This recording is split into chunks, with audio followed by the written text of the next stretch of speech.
Do you believe in the age of chivalry? In innocent princesses and chaste nuns? In medieval purity and morality? Perfect. Now I'm going to destroy every single one of these fairy tales before your very eyes. You know what pisses me off most about school history textbooks? This sickly sweet lie about the noble Middle Ages. Knight protectors, holy monks, modest ladies in towers. Bullshit. Complete bullshit that they've been feeding naive school children for centuries. And the truth? The truth is that the Middle Ages were a stinking cesspit of debauchery covered up with church prayers. This is an era when Roman popes organized orgies in the Vatican, nuns sold their bodies right in the monasteries, and noble knights raped everything that moved. Because sex in the Middle Ages was stench, sin, pornography under cassocks, and debauchery covered up with prayers. Get ready. This is going to be disgusting. This is going to be loud. This is going to be the truth they'll never tell you in school textbooks. The truth that will make you look at humanity's holy past in a completely new way. Buckle up. We're diving into the dirtiest pages of history. Fact 1. Premarital sex. The law forbade it. The people did it anyway. The church furiously banned premarital sex. Seemingly simple. Sleep together before marriage, go to hell. But here's the reality. In 15th century England, 8 out of 10 women got pregnant before their wedding. And you know why? Because our pious ancestors were far more practical than modern romantics. A man would first check whether his future wife could bear children. Why marry a barren woman? This was called a fertility contract. Unofficially, of course. Can you imagine this romance? A guy comes to the girl's parents. Give me your daughter on trial. If she gets pregnant, I'll marry her. If not, find another fool. And families agreed, because marrying off their daughter was more important than church prohibitions. Moreover, there were entire fertility testing rituals. Young couples would seclude themselves for several months, and only after confirming pregnancy would they hold the wedding. The church knew this and called it preliminary marriage. And what about the Holy Church? Oh, it knew perfectly well about this practice. And what did it do? Stayed silent. Or even better, sold absolution for sins for hard cash.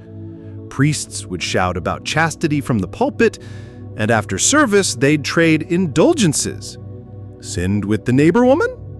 Pay 2 silver coins and the sin will be wiped away. Fornication for money. That's no longer sin. That's business, gentlemen. An entire industry of hypocrisy that worked like Swiss clockwork. Fact 2. Sex in marriage only for reproduction? Ha! Have you ever been told that in the Middle Ages, sex in marriage was exclusively for procreation? That pleasure was considered sinful even between husband and wife? Another historical nonsense. Church treatises of that time are real medieval Kama Sutras. Yes, those very same holy fathers who publicly condemned carnal pleasures wrote detailed descriptions in their scholarly works about how a husband should give his wife pleasure. Why? Because in their opinion, a woman could only get pregnant if she experienced orgasm. So much for only for reproduction. Take the famous treatise by Bishop Albertus Magnus, On the Secrets of Women. This holy man described in detail how to bring a woman to the peak of pleasure, which positions to use, and even what words to whisper. And all this under the pretext of increasing chances of conception. Brilliant, isn't it? Do you know what was considered the main sin in the marital bed?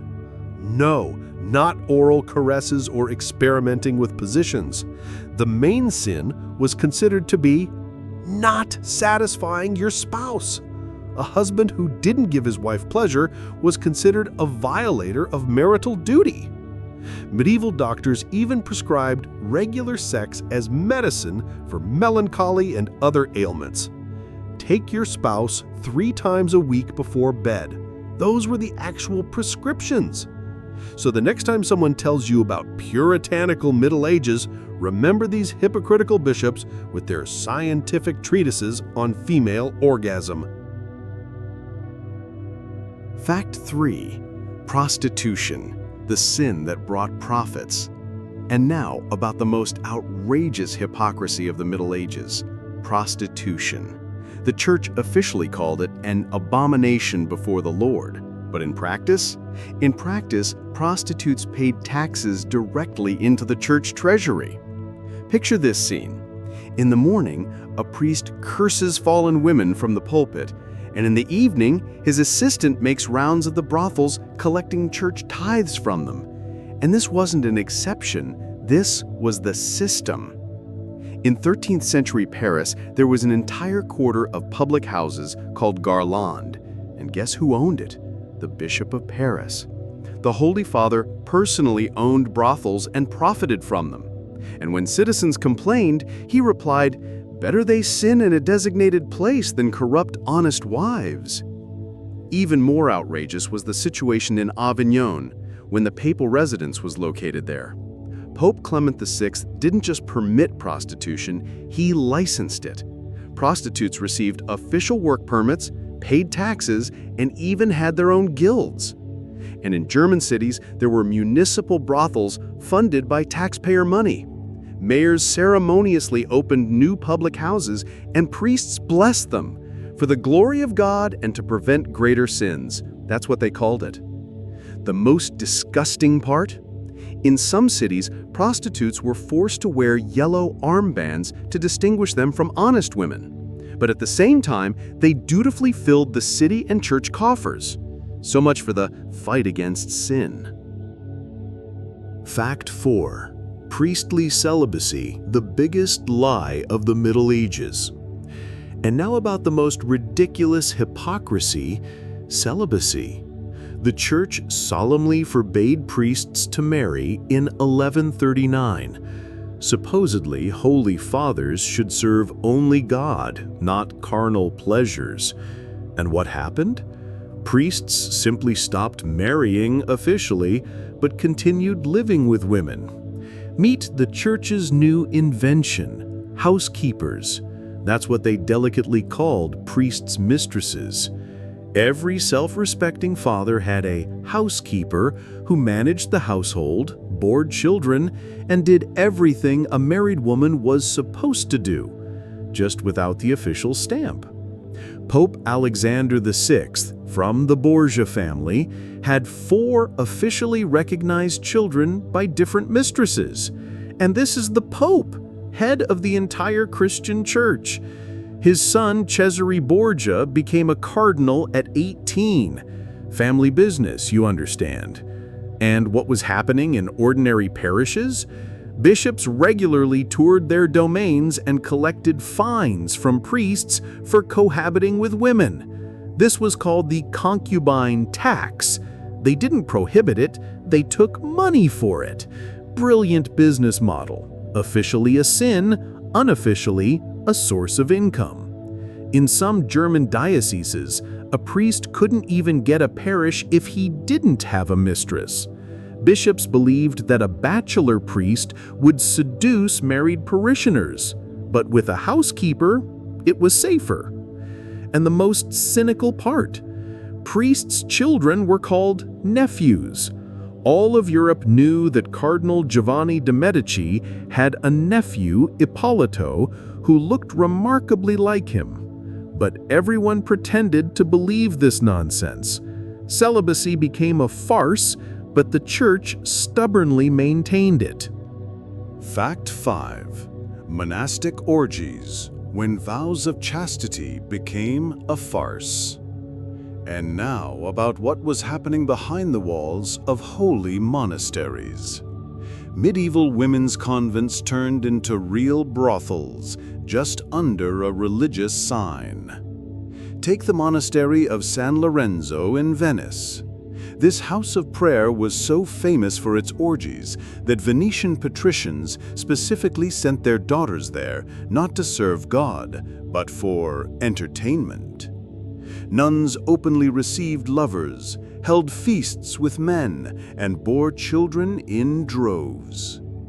And what was happening in German monasteries? The abbess of the monastery in Quedlinburg had an official priest lover who lived right in the convent. When the bishop tried to restore order, the nuns simply threw him out, declaring they serve God in their own way. The most scandalous case, the monastery of St. Bridget in England. There, nuns didn't just break their vow of chastity, but turned the convent into a brothel. They received clients right in their cells, and the money went into the monastery treasury. When authorities tried to intervene, it turned out that half the local clergy were their regular clients. French monasteries were generally famous for spiritual marriages, when a nun would choose a priest confessor and live with him as a wife. This was called mystical union of souls, but in reality, ordinary cohabitation within monastery walls. And these were the very same brides of Christ who were supposed to set an example of chastity. Fact 6. Rite of the first night, the feudal sex tax. Now let's talk about the most cynical rite of the Middle Ages, jus primae noctis. Feudal lords claimed the right to sleep with any peasant woman on her wedding night. And this is not a legend, it is a documented practice. In Scotland, this was called culagium, literally tax on the backside.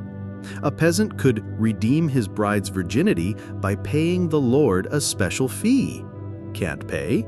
Your wife spends her first night in the castle. French lords took this practice to absurd lengths. In some estates, there was an entire ritual.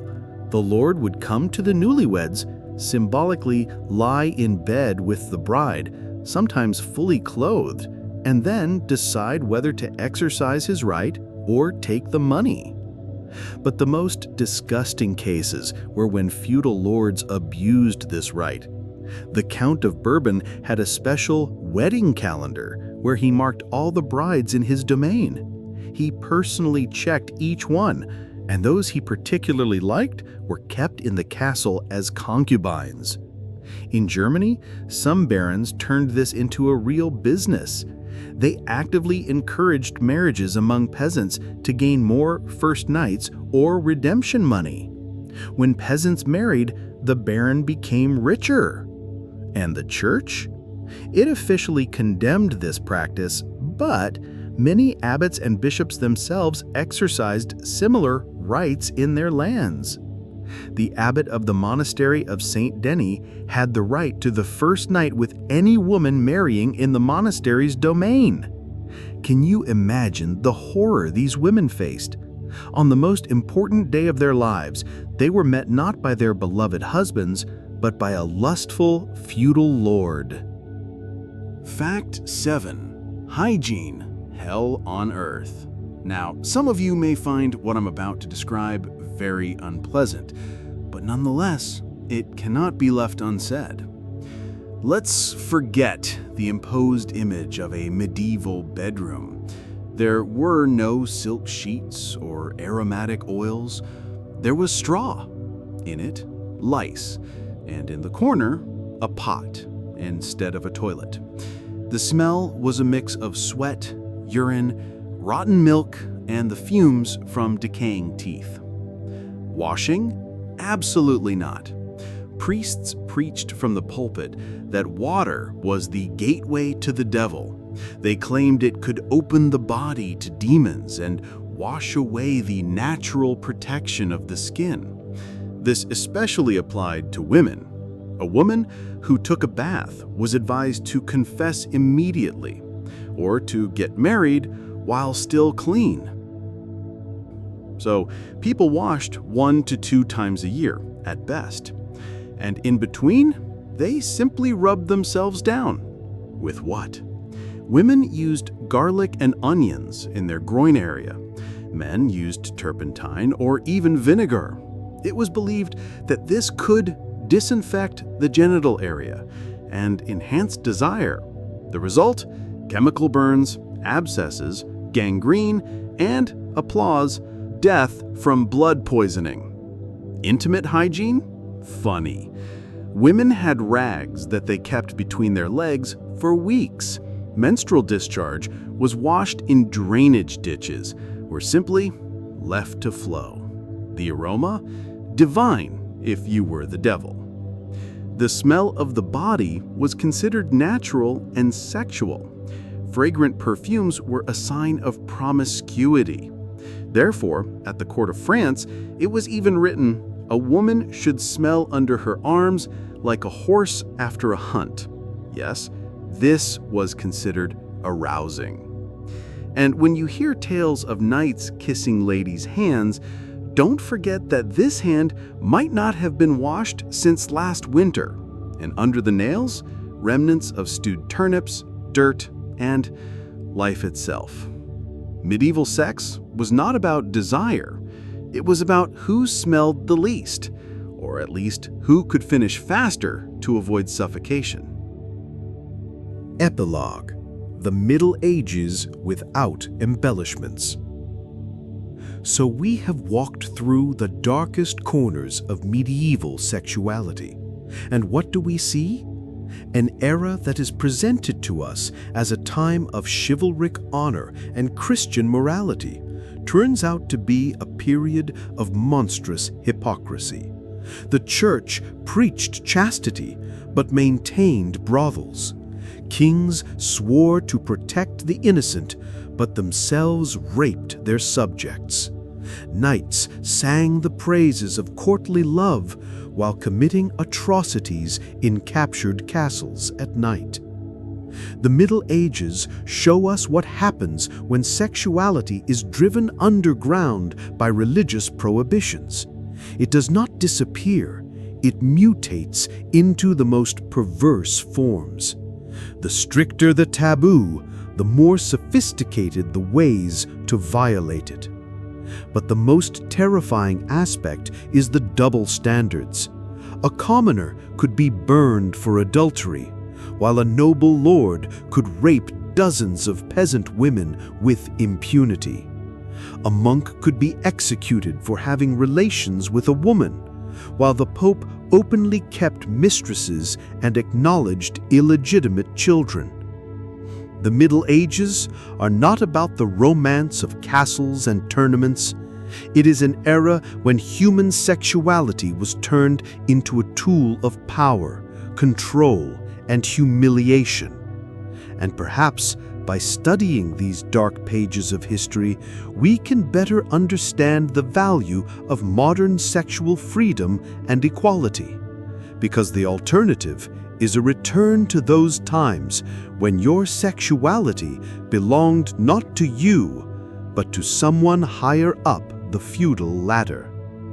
The Middle Ages, an era when sex was everything but love.